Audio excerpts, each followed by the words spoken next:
Hemos convocado aquí al estudio de Todavía es temprano al señor Mauro Federico. Mauro, muchísimas gracias por estar aquí. Es periodista, escritor, autor de los libros País Narco, Argentina, del tránsito a la producción propia y de Mi Sangre, historias de narco, espías y sicarios. Digamos que Mauro es una persona dedicada al tema narcotráfico acá en Argentina. Muchas gracias, Mauro, por estar acá. No, gracias a ustedes por la invitación. Aclaro, a la investigación.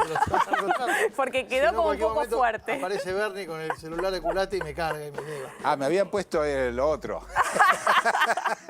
Perdón. Sí, ¿qué pasa? ¿Qué pasa, muchacho?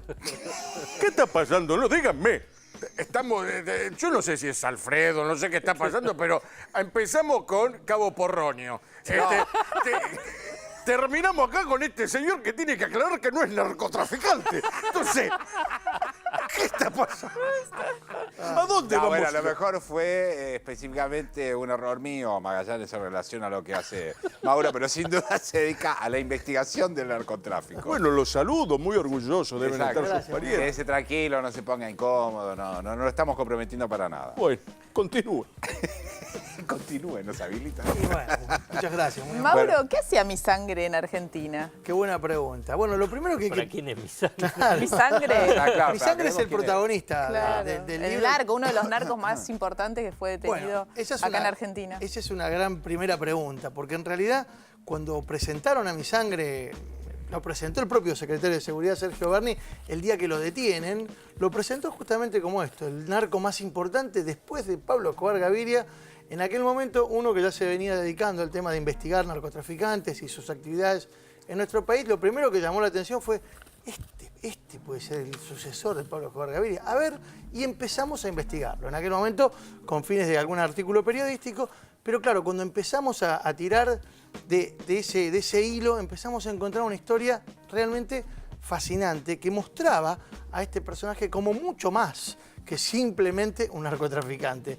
En realidad, Henry de Jesús López Londoño, ese es el nombre de este ciudadano colombiano nacido en Medellín, es un cuadro político de la ultraderecha colombiana, integrante de lo que se denominan las Autodefensas Unidas de Colombia, que es una organización paramilitar creada, promovida por el propio gobierno colombiano para contener el avance de la FARC, de las Fuerzas Armadas Revolucionarias de Colombia, en aquellos años 90, en donde las FARC empezaron a tener muchísimo protagonismo en la vida política.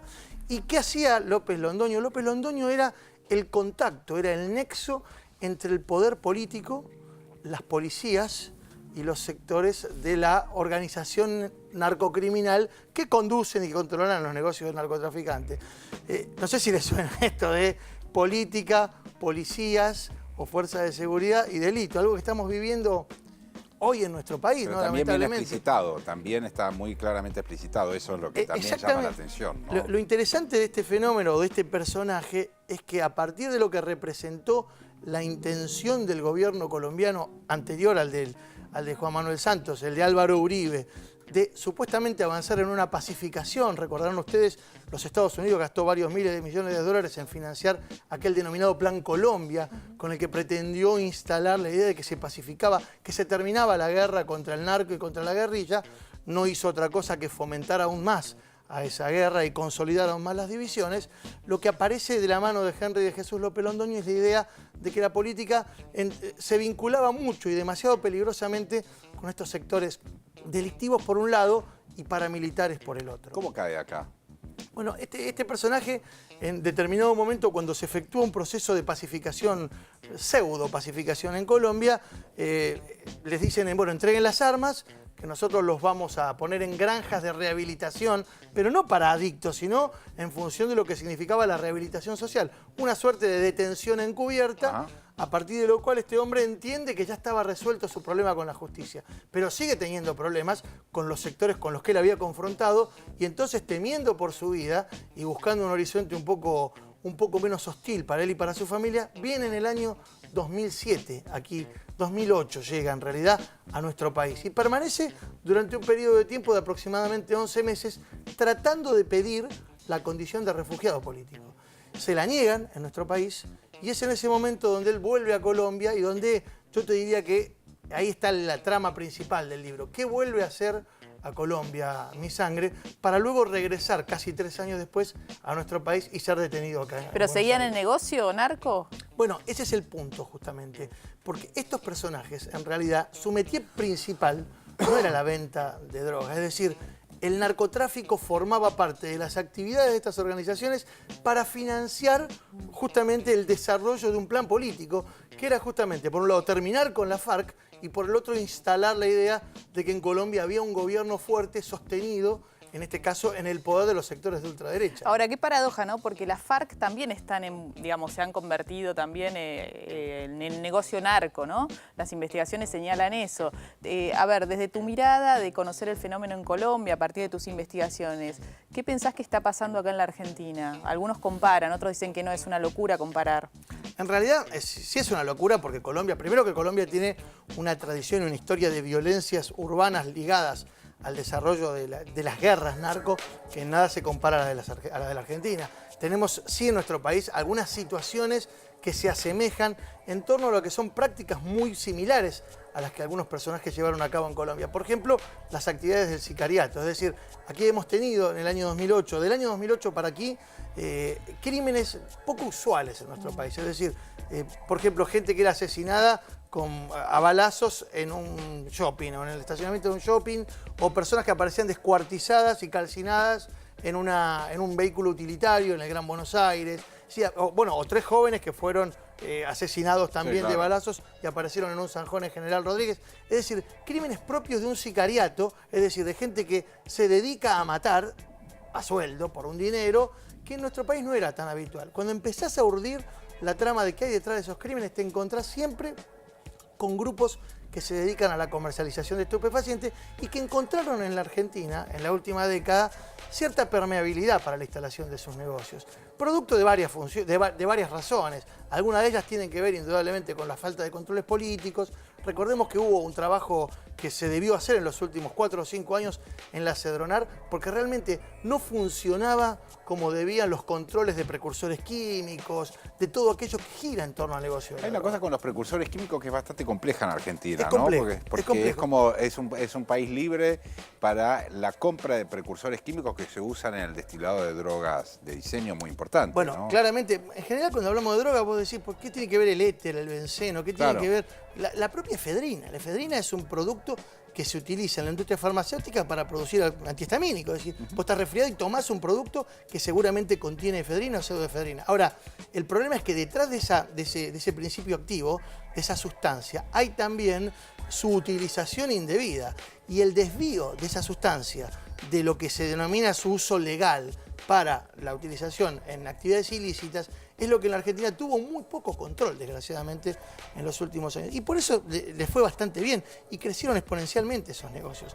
No se olviden que en nuestro país la droga se vende a un precio mucho mayor que el que uno puede conseguirlo en el país donde se origina generalmente. Nosotros no somos productores directos de cocaína, por ejemplo. Tenemos a Colombia, tenemos a Perú, tenemos a Bolivia, pero nosotros somos quienes, desde el punto de vista del negocio, terminamos de fraccionar esa cocaína y finalmente lo que terminamos haciendo es o consumiéndola en la sociedad o fundamentalmente enviándola a Europa, donde la relación del costo es muy favorable para quien la vende, ¿no? ¿Cuál es la situación judicial de Mi Sangre ahora? Bueno, Mi Sangre está detenido actualmente en el pabellón 6 de la Unidad Penal 1 de Seiza.